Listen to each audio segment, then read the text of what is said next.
ro'zada o'sha biz moddiy, ham ma'naviy, ham jismoniy tayyorgarlik ko'rib kiringlar deyapmiz-ku. Moddiy deganimizda pulni yig'ib olib iftorlikka mo'no yeyman, saharlikka mo'no yeyman deb rejalashtirib emas.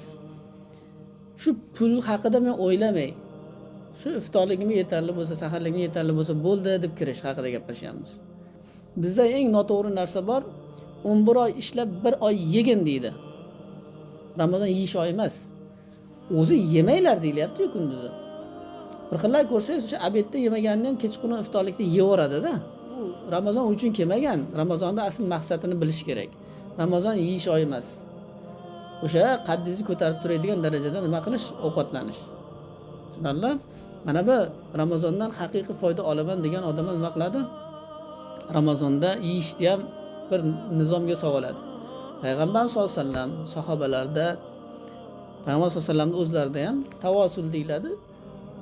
Iftorlik qilmasdan, saharlik qilmasdan keyingi kunni ham tutib olish bo'lgan.